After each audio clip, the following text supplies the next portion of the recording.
1 de marzo y llega la edición de la mañana de El Comercio TV en este día lunes, amigos. Muy buenos días con todos ustedes, amigos televidentes. Así es, nuevo inicio de semana y nuevo inicio de mes, así que a ponerle toda la buena energía. Hoy le tendremos más adelante a Yacu Pérez, vamos a conversar con él a ver qué nos dice todo lo que va sucediendo.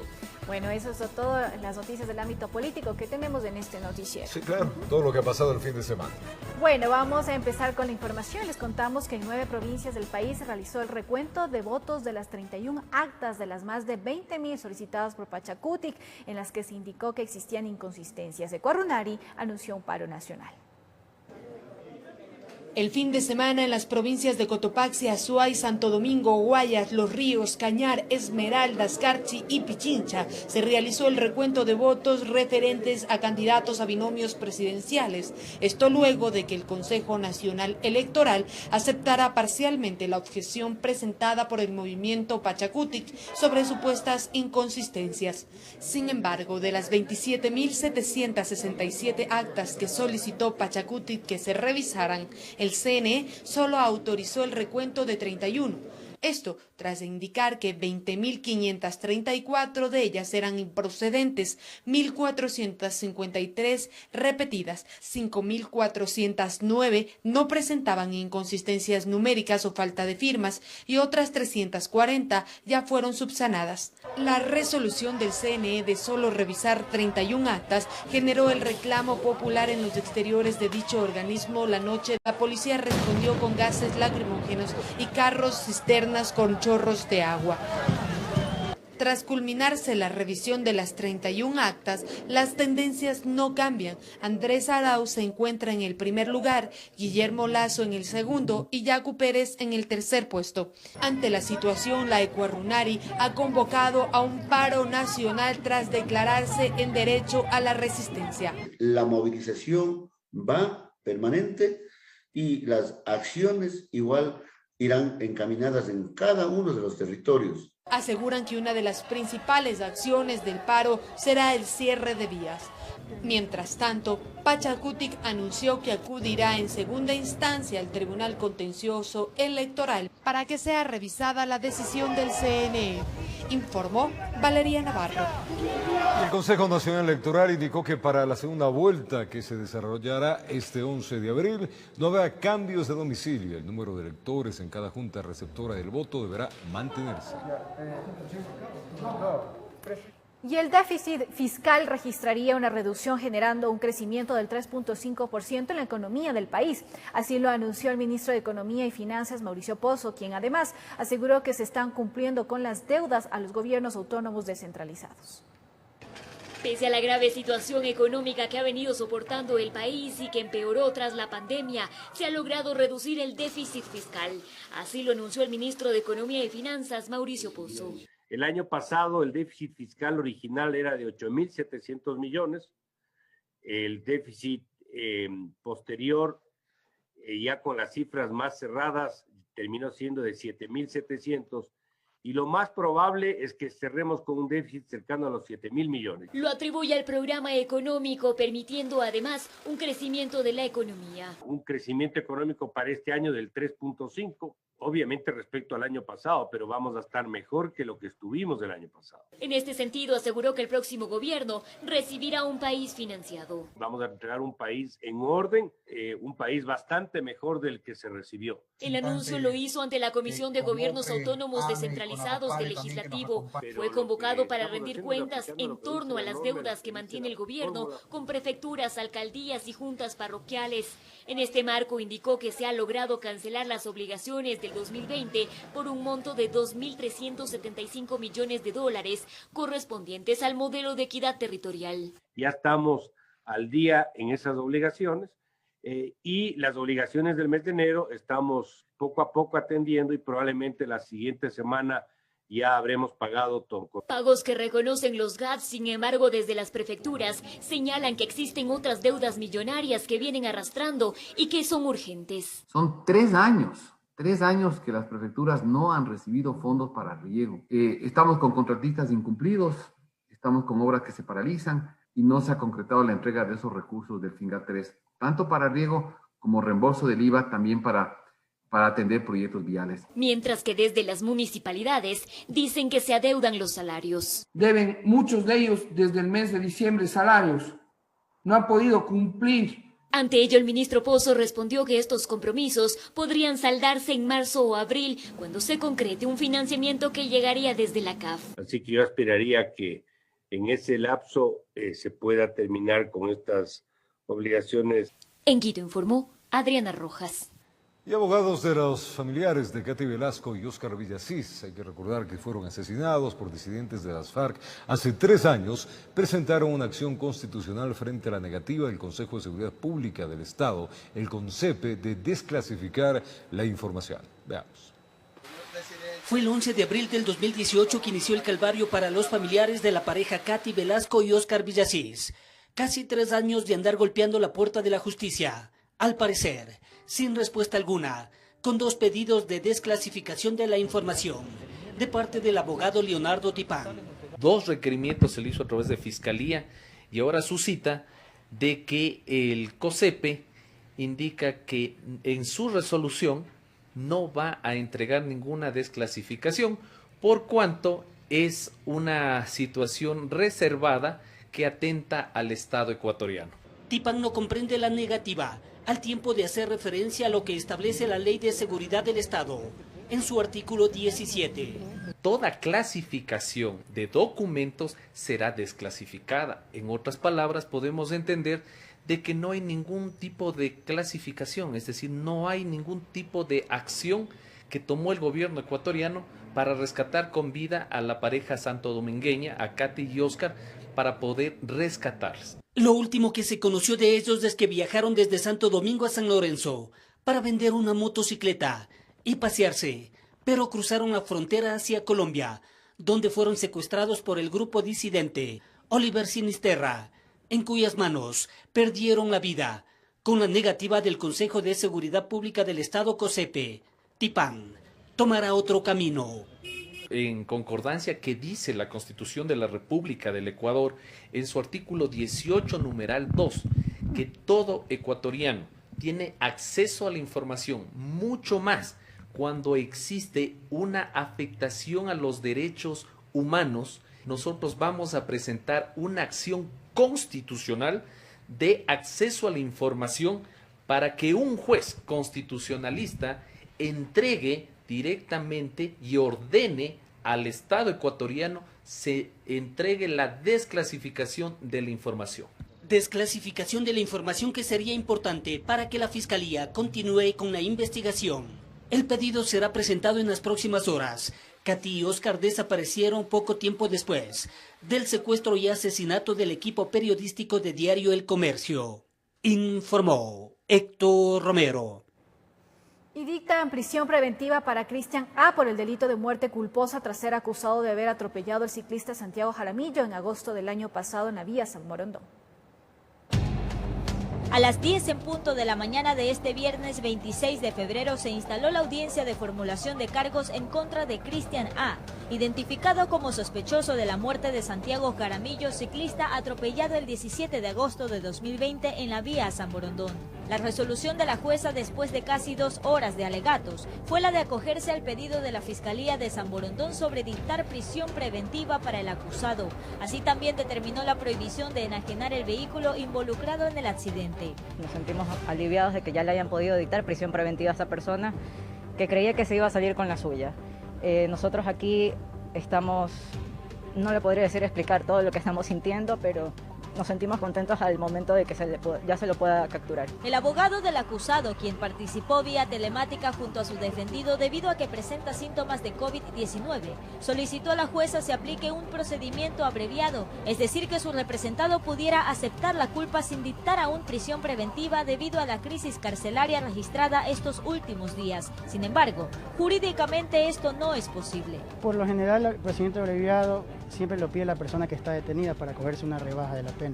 Es ilógico que una persona pida este tipo de procedimiento, que una persona que está en libertad. ¿No? Consideramos que fue una estrategia de la defensa para dilatar el proceso. La jueza formuló cargos por el delito de muerte culposa, lo cual podría derivar en una pena de 3 a 5 años de prisión. Mientras tanto, familiares y amigos de Santiago Jaramillo sienten que finalmente se hizo justicia, aunque el dolor que los embarga seguirá latente. Nosotros siempre hemos creído que se va a hacer justicia y se está haciendo justicia. No vamos a perder el interés que hemos tenido, la viada que hemos tenido nosotros para buscar la justicia para mi hijo. Perder a mi hijo, mi único hijo, ha sido lo peor. No hay día en que yo no llore, porque ya no lo tengo. Nunca más lo voy a tener. Informó Celeste Dueñas. Vamos a una pausa comercial. Fiestas, reuniones y eventos deportivos fueron intervenidos por las autoridades en Quito. En algunos casos había más de 1.000 personas aglomeradas. Ya regresamos con esta información y más. En el Distrito Metropolitano de Quito, los días lunes no circulan desde las 6 de la mañana hasta las 8 de la noche los vehículos y motocicletas que tengan placa terminada en 0123. Si usted incumple con la ordenanza vigente hasta el 31 de marzo, será multado con el 50% de un salario básico unificado, es decir, $200 y la retención de su automotor durante 5 días. Los sábados y domingos la circulación es libre.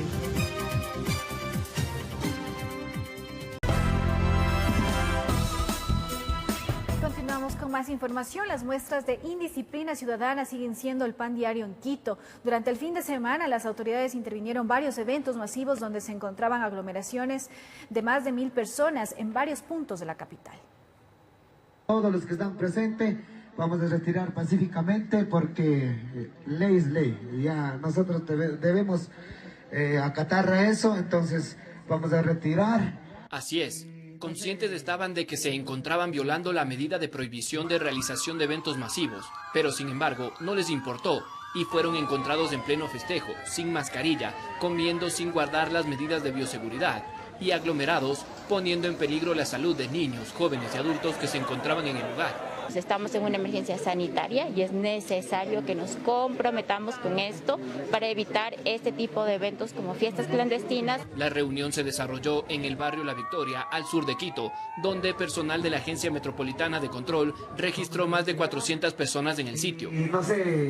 Cada uno de los procedimientos administrativos sancionadores que se llevan a cabo por estos eventos clandestinos son precisamente por no contar con los permisos respectivos. Mismo panorama se encontró en San Antonio, al norte de la capital. Allí, en cambio, aprovecharon la privacidad de un centro deportivo particular para reunirse entre amigos con música, luces y bebidas de tolerancia. Hemos identificado en este momento otra fiesta clandestina con más de 50 personas en su interior que están atentando a la salud pública. Pero hasta eventos deportivos masivos también se reportaron el pasado fin de semana. Personal de la Intendencia de Policía de Pichincha informó de la suspensión de un programa de motocross no permitido, donde se encontraban alrededor de 1.000 ciudadanos aglomerados en el sector de La Merced, en el Valle de los Chillos. Los uniformados evidenciaron el consumo de bebidas alcohólicas e incumplimiento de las medidas sanitarias. Esto mientras en la ciudad más de 92.000 personas siguen luchando contra el COVID-19 a un año de la confirmación del primer caso en el país. Informó Mauricio Sánchez. Vamos a Loja. Luego de la apertura de los centros de tolerancia, la policía verificó el cumplimiento de las normas de bioseguridad y que las personas que trabajen en estos lugares presenten pruebas de COVID con resultado negativo. Veamos. Varios operativos por parte de la Comisaría de Policía se realizan en los centros de tolerancia con el fin de verificar si se cumplen con las normas de bioseguridad. Bien, o sea, cumplimos las órdenes que nos dijo el COE y todo, cumplimos con todas las órdenes. Las chicas también con todos los exámenes, igual nosotros, gracias a Dios estamos todos negativos. Es la primera semana que el COE provincial autoriza la apertura de estos centros en Loja con un horario de 11 de la mañana hasta 7 de la noche. Quien no cumpla con lo establecido por el COE tendrá una sanción de 2 salarios básicos unificados. Hemos verificado estos establecimientos que cumplan primeramente con las medidas de bioseguridad, como son el uso obligatorio de la mascarilla, distanciamiento social que debe estar tanto en la parte interna como en la parte externa también de los establecimientos. Se verificó que todas las personas que trabajen aquí tengan la prueba negativa de COVID-19. De igual manera, el distanciamiento de habitaciones y el uso respectivo de mascarillas a quienes ingresan a los centros de tolerancia. 2 cámaras de ozono dentro y interior, por afuera también utilizamos más. Contamos con esta termonebulizadora para mantener a los clientes y el ambiente mejor. En Loja informó Marcela Constante Brito. Y la gobernación del Guayas ejecutó varios operativos en distintos cantones de la provincia con el fin de evitar aglomeraciones que generen contagios de coronavirus. Fueron varios los operativos desplegados en la provincia del Guayas y por ello en el cantón El Triunfo hubo un sitio que registró aglomeración de personas y también estaban sin mascarillas. Las acciones iban enfocadas a evitar que se siga extendiendo el COVID-19. Pudimos constatar que no se estaban cumpliendo las medidas de bioseguridad, todas las personas en el interior sin mascarilla. No estaban respetando el distanciamiento, había exceso de personas en el interior y además estaban funcionando con la puerta cerrada. Locales sancionados y clausurados, es lo que informó la autoridad encargada de los operativos. Entonces procedimos a la clausura del establecimiento y obviamente a la notificación del procedimiento administrativo correspondiente. En lo cual se pudo localizar y de igual manera se verificó la existencia de un evento sin las respectivas autorizaciones. Los mismos se seguirán ejecutando de manera indefinida para así evitar que el coronavirus se extienda aún más por la provincia, informó Julio César Saona. Y la Policía de Inteligencia Transnacional llegó hasta el puente Rumichaca a formular la entrega de 2 ciudadanos colombianos, los cuales fueron detenidos con armas de fuego en el cantón de San Lorenzo, allá en la provincia de Esmeraldas. Te contamos. Bajo estrictas medidas de seguridad y en horas de la madrugada, los agentes de la Unidad Nacional de Inteligencia Transnacional trasladaron desde el Cantón San Lorenzo, provincia de Esmeraldas, a Oscar Schneider M. y Omar Yesid G., supuestos miembros del GAO residual Los Contadores. Los 2 de nacionalidad colombiana fueron entregados a las autoridades policiales del vecino país. Estos sujetos se encontraban en territorio nacional, armados, con teléfonos satelitales y varios millones de pesos. Se logró la aprehensión de estos ciudadanos. Asimismo, con colaboración de nuestros amigos de Colombia, se levantó información, al parecer pertenecen a los GDOs de Los Contadores. Está verificando la información.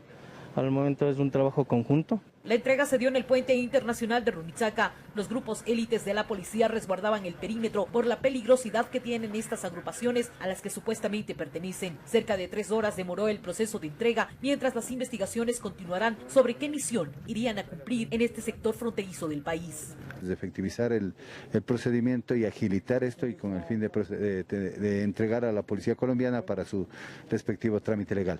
Las autoridades colombianas mantienen una importante comunicación con la policía del Ecuador, lo que ha permitido desarticular este tipo de organizaciones que causan temor en territorio nacional y que han sido causantes de varios delitos, como secuestros, robos, extorsiones y más en la frontera colombo-ecuatoriana.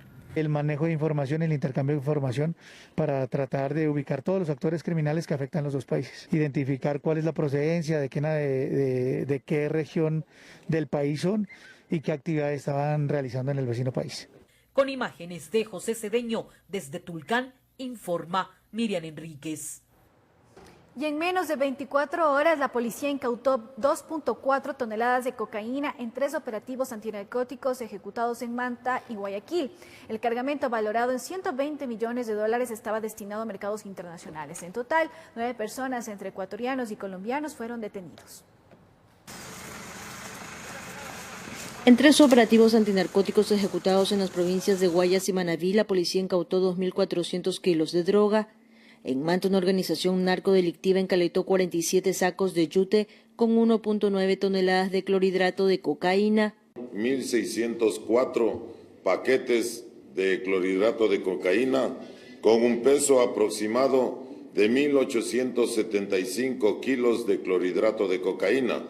El alcaloide, valorado en el mercado internacional en $88.670.000, llegó desde Colombia por la frontera norte vía terrestre en el doble fondo de vehículos y fue enterrado en 9 caletas en una finca de Lihuiqui. Con los logotipos Joker, Bentley, Hulk, F488 y Whisky.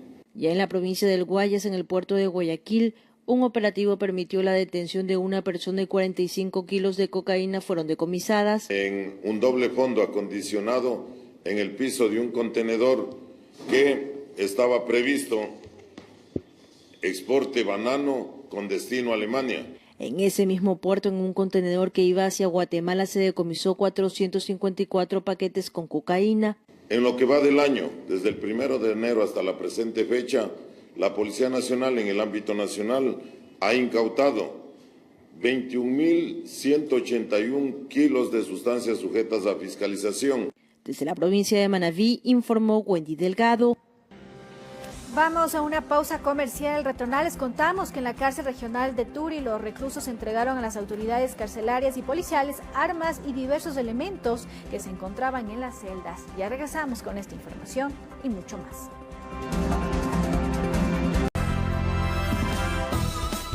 Continuamos con más información. En la cárcel regional del Turi, los reclusos entregaron a las autoridades carcelarias y policiales armas y diversos elementos que se encontraban en las celdas. Además, ofrecieron paz y cordialidad en el centro y solicitaron que no haya traslados. Nuestro compañero Francisco Ramírez, en exclusiva, estuvo presente en esta tercera entrega de armas.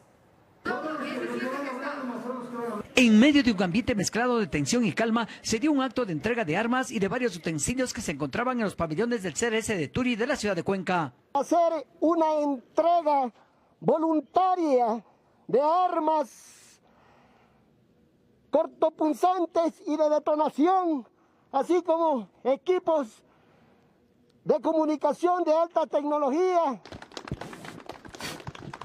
Pistolas, celulares y un gran número de cuchillos y armas cortopunzantes fueron entregados como muestra de querer vivir en paz, según los PPLs. Queremos un Turi pacífico, queremos cumplir nuestras penas, pero bajo una convivencia enmarcada en la paz y en la tranquilidad. Pero esta muestra tuvo algunas peticiones al director de la cárcel y otras autoridades. Que cualquier traslado involuntario, cualquier muerte en otras regionales, asumirá el SNAI y las autoridades locales de este centro de detención. Queremos que se cumpla lo que es el derecho de rebajas de penas, de régimen semiabierto, indulto humanitario y presidencial, y con la transitoria tercera de la prelibertad. Peticiones que tuvieron la respuesta del director del centro penitenciario. Es la tercera ocasión en la que se hace entrega voluntaria en aras de mantener la paz y la tranquilidad. Yo, como representante del SNAI, del general Moncayo, nosotros vamos a mantener la paz. Ese es el compromiso. En el tema de movilizaciones o alguna otra situación, no se lo va a dar momentáneamente, se va a mantener la tranquilidad. Todo esto se da luego de la peor masacre ocurrida en la historia del sistema carcelario del país. Nosotros no es que estamos buscando una justificación a estos hechos lamentables, pero sí queremos dejar una aclaración que era nuestra vida o la de ellos. Tanto autoridades como PPLs esperan dar la vuelta a tan triste episodio. Desde la ciudad de Cuenca, informó Francisco Ramírez. Y en Cuenca, luego de que las PPL del Centro Penitenciario del Turi realizaron una tercera entrega de armas, la Gobernación de la SUAY, conjuntamente con la Policía y Fuerzas Armadas, desarrollaron un mega operativo con el fin de poner en orden a este centro penitenciario. Al señor gobernador de la SUAY y a las fuerzas policiales no les convenció la tercera entrega de armas que hicieron los PPLs del CRS de Turi de la ciudad de Cuenca, pues a pocas horas de este acto, los PPL fueron sorprendidos por un operativo. De ninguna manera tuvo nada que ver el hecho de la entrega voluntaria de estas armas. En todo caso, más bien se entiende que por el trabajo que veníamos haciendo por Policía Nacional, han habido ciertos PPLs que prefirieron tomar este camino. Este operativo consistió en hacer una requisa a los 7 pabellones que aún estaban pendientes de realizar por la Policía Nacional. En este mega operativo que los privados de la libertad no se esperaban, participaron cientos de miembros policiales y de las Fuerzas Armadas, número que evitó todo tipo de resistencia de los PPL. Todos los sitios estratégicos, tanto dentro como fuera del CRS, fueron ocupados por el personal participante. Son un poco más de 1000 efectivos policiales los que estuvieron presentes en el operativo el día de hoy. ¿Se mantienen todos los internos o hubo traslados? Se mantienen todos los internos, no había traslados. Con 400 efectivos dando la seguridad externa para asegurar las operaciones que los señores policías realizaron al interior del SRS de Turi. Armas blancas, también se procedió a la aprehensión de un arma de fuego. De igual manera, alcohol artesanal, electrodomésticos. Celulares también se aprendió. El ingeniero Jaramillo aseguró que con este operativo el CRS de Turi está bajo control. Declaraciones que la ciudadanía espera que así sea. La situación aquí en la cárcel es demasiado, ¿qué le digo?, de miedo para nosotros que somos los moradores de este sector, este es el sector de Bellavista de la parroquia Turi. Desde la ciudad de Cuenca, informó Francisco Ramírez. 7 de la mañana y 33 minutos, es tiempo de recibir al doctor Yacu Pérez. Vamos a dar la bienvenida, vamos a conversar con él. Doctor Pérez, buenos días. Desde la matriz de Televicentro le saluda Roberto Álvarez Vandenberg. Espero que la semana sea positiva y el mes también, doctor Pérez. ¿Cómo estamos? Buenos días, un abrazo a cada uno de ustedes y también una linda semana para todos. Una buena semana y buen mes, doctor Pérez. El CNE solo dio paso al recuento de 31 actas de las 27.767 solicitadas por ustedes. ¿Qué acciones se va a tomar frente a esto? Sí, en realidad el Consejo Nacional Electoral se burla de los ecuatorianos, no solamente de nosotros. Cuando solicitamos ese recurso de objeción, adjuntando 20.000 actas con inconsistencias. No fue fácil conseguir 20.000 actas. Solo la impresión nos tomó casi 3 días y encontrarles aquellas irregularidades, anomalías, fue durísimo. Y después de que hayamos presentado 20.000 actas con tanto esfuerzo, que nos den paso 31, primero fue una bofetada que nos dieron. Segundo, abren las 31 actas con las urnas y solamente en las 31 actas recuperamos 612 votos.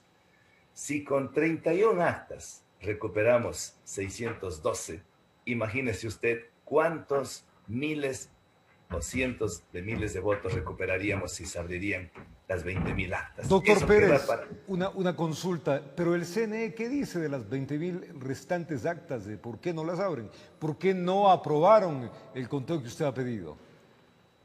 Dicen que cuando no pasa más del 1% de las anomalías, de las sumatorias o de las restas o de una falla en las operaciones matemáticas, que es válido.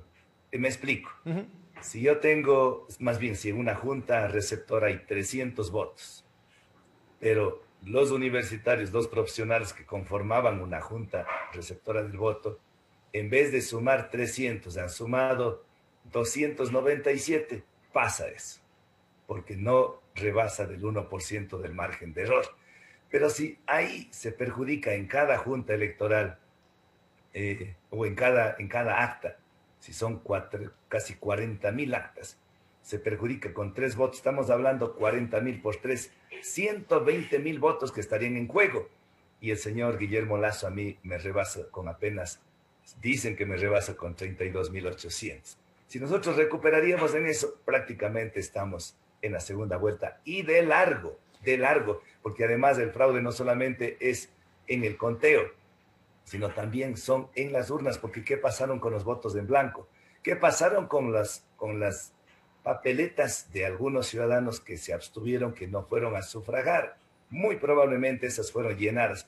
Y la única manera de comprobar o de descartar que fueron llenadas es abriendo las urnas y sumado eso al sistema informático en donde tienen algoritmos que se pueden manipular. Ahora, doctor Pérez, si bien es cierto lo que usted nos está indicando, ¿qué acciones se van a tomar? Porque vemos que el CNE de las 27.767 solo dio paso a 31. Bueno, usted dice que hay inconsistencias, hay fallas.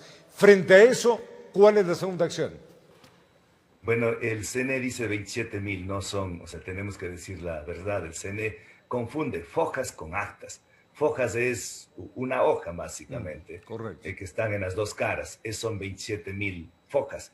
Pero en realidad nosotros presentamos con precisión aritmética 20.050 actas. De las 20.050 actas, ellos dieron paso solamente que se abran 31. Y las restantes dejaron porque dicen que son válidas. ¿Cómo van a ser válidas cuando no se saben sumar? Así se equivoque un número.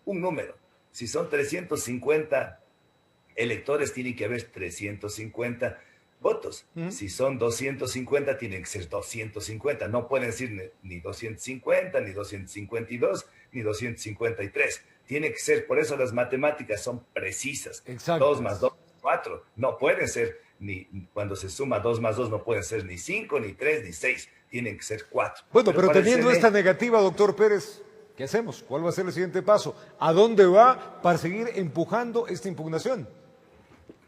Hoy presentaremos un recurso subjetivo de impugnación ante el Tribunal Contencioso Electoral. Ahí será la última instancia que nos quede y tenemos muchas esperanzas ahí, porque hay jurisprudencia. De este 1% se hablaba de la duda razonable en algunos cantones, me parece que era Manta, hay jurisprudencia sobre este tema, y se dispuso la apertura de las urnas. Aquí, si se aperturarían las urnas de las 24 provincias, cambia totalmente el tablero electoral.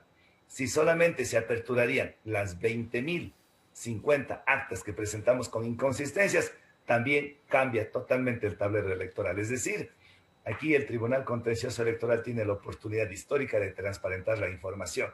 Y la única manera de transparentar la información es aperturando las urnas para contar voto a voto y eso cotejar con las actas que están registradas.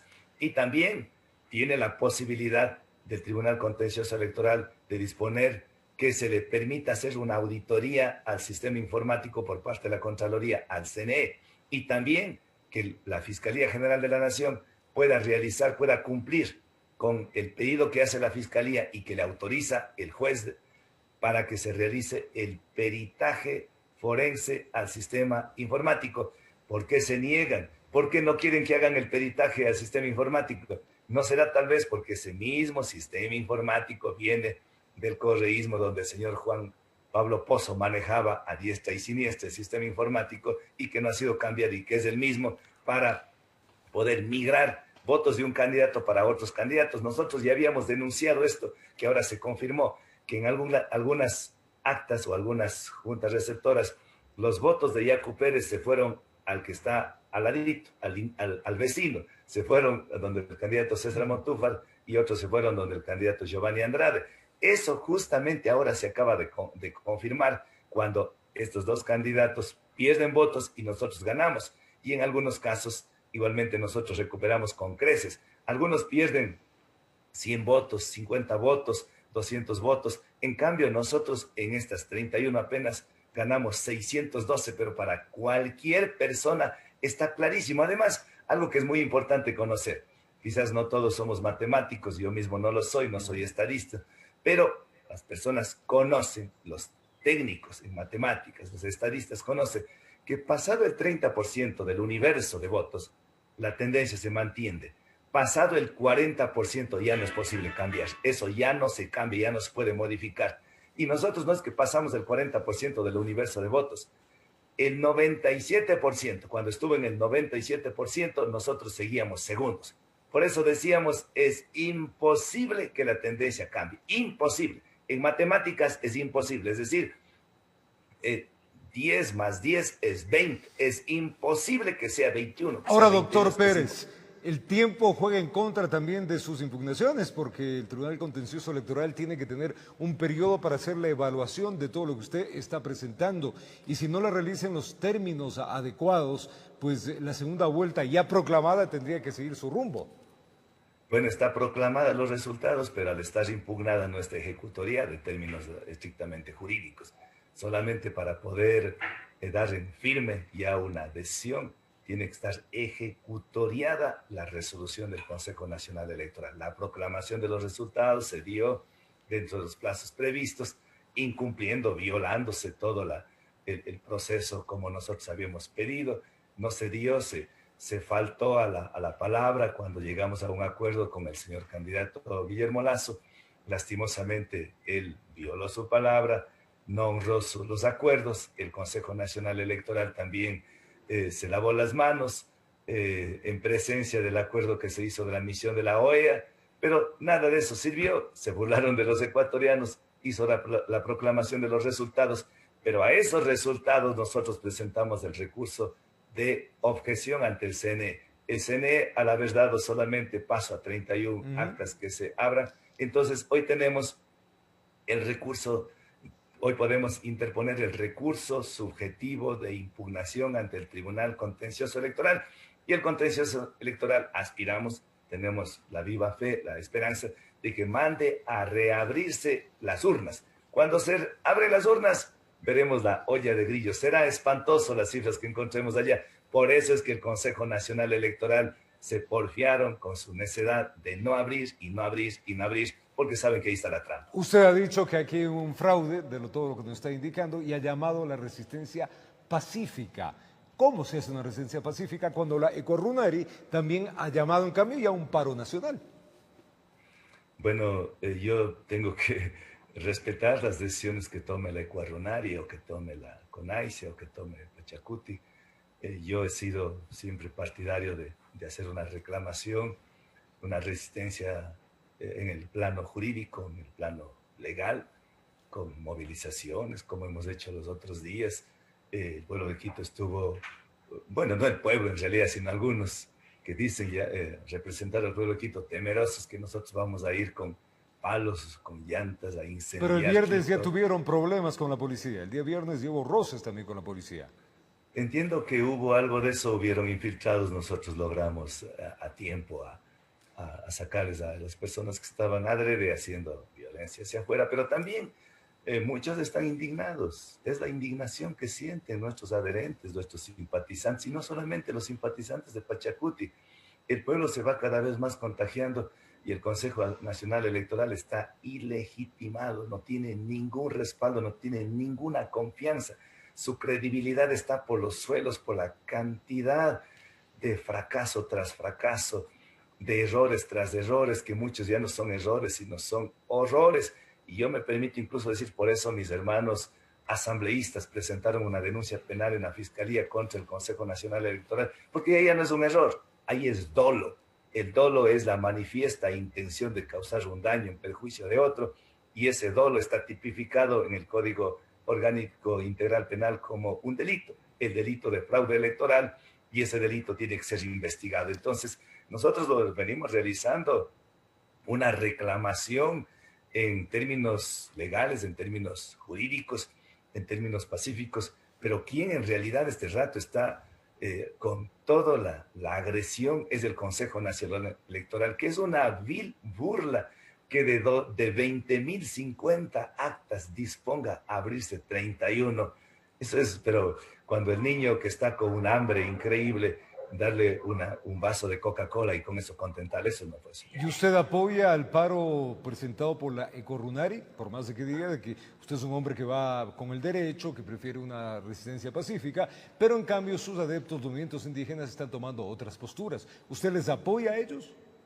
Es la indignación que tienen los hermanos de la Ecorunari, de las bases de todas las provincias, que ya cansados de ver que no tenemos ninguna respuesta por parte del Consejo Nacional Electoral, que no se procede en ley, en derecho, a hacer lo que nosotros pedimos. La gente está extremadamente indignada. Yo mismo cuando estuve en Quito caminando cuando hicimos desde Loja hasta Quito la caminata, decían, pero ya es hora, ya ustedes bloqueen las carreteras, tómense las sedes de las 24 provincias donde hay los consejos nacionales electorales, y así pacíficamente no van a llegar. La ciudadanía nos decía. Pero decía, no, tenemos que agotar las instancias legales, vamos a llegar a Quito. Igual, cuando llegamos a Quito, ¿qué esperan? Dice, para tomarse Quito. Y digo, no, esa no era nuestra propuesta. Nuestra propuesta es debatir, pelear en términos jurídicos, sociales, pero si las organizaciones sociales como la Ecorunari y otros empiezan a tomar decisiones más firmes, yo no soy presidente del Ecuador este rato para decir que convoquemos a un consejo ampliado y no repensémoslo, reconsideremos. Yo respeto profundamente las decisiones de ellos, pero nuestra pelea, hoy mismo vamos a irnos aquí, pues estoy en Cuenca, voy a salir ya mismo para hacer esta deducción jurídica ante el TC, para ver como última instancia, que ojalá el TC sea la luz que al final nos permita devolvernos la calma, la tranquilidad a los ecuatorianos. No va a haber paz sin justicia. O sea, mientras haya injusticias, mientras haya fraudes, mientras haya corrupción, el pueblo se va a levantarse y por eso es mejor detenerlo a tiempo. Y yo siempre insisto, no va a haber democracia sin transparencia. Y la única manera de transparentar el proceso electoral es abriéndose las urnas, recontando voto a voto en las urnas y eso comparar con las actas. Ahí vamos a saber si a pesar de eso yo no recupero los votos, seré el primero en reconocer de que no pasé y hasta felicitar a los candidatos que han pasado a segunda vuelta. Pero mientras eso no suceda, va a quedar ya no solamente la duda razonable, sino es el fraude. Y la única manera de desvirtuar el fraude la tiene el Consejo Nacional Electoral. Desde hoy será el TC en la que puedan ellos ordenar, disponer la reapertura de las urnas y de esa manera transparentar la información para la tranquilidad de los ecuatorianos. Le hago una pregunta rápida, doctor Pérez. Sin duda el crecimiento electoral que tuvo Pachacutic de pasar del 5% a un 20% se debe mucho a la candidatura suya, que ha logrado captar pues a otro tipo de electorado. ¿Cómo están sus relaciones con la dirigencia indígena, con los dirigentes Issa y Vargas? Y con ellos no hemos podido conversar estos días, pero con el resto de la dirigencia.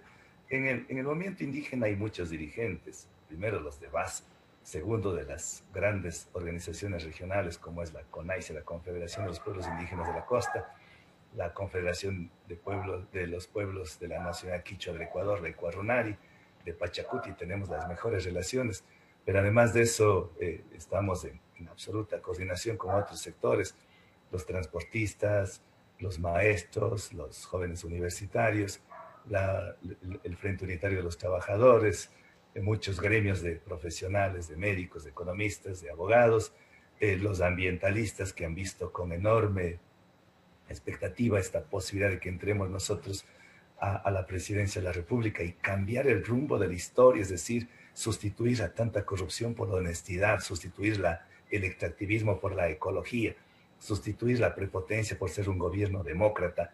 Vamos por allá y creo que eso es lo que caló y como usted bien dice, ese crecimiento es indudable, ser la segunda fuerza política del país, tener ya no 5 asambleístas, sino tener 27 asambleístas, en vez de tener una asambleísta mujer, hoy tenemos 10 asambleístas mujeres y cada vez más que vaya un crecimiento de una visión feminista, de una visión ecologista, ambientalista, animalista, de una visión intercultural, de respeto a los derechos, a las libertades. Creo que es una luz que cada vez más, no es, reitero, la luz de Yacu Pérez. Todo este despojo no lo están haciendo a Yacu Pérez, lo están haciendo a los ecuatorianos que confiaron en este proyecto y que de seguro van a seguir confiando porque somos la nueva cara de la izquierda en América Latina. Doctor Pérez, veremos qué dice el Tribunal Contencioso Electoral. Mandarle un abrazo grande a usted y que la semana y el mes sea positivo. Un lindo día. Un abrazo, gracias. Lo propio, gracias al doctor Yacu Pérez, candidato presidencial por Pachacutic, conversando justamente de las impugnaciones que se tiene frente al conteo que ha solicitado. Una pausa aquí, ya venimos.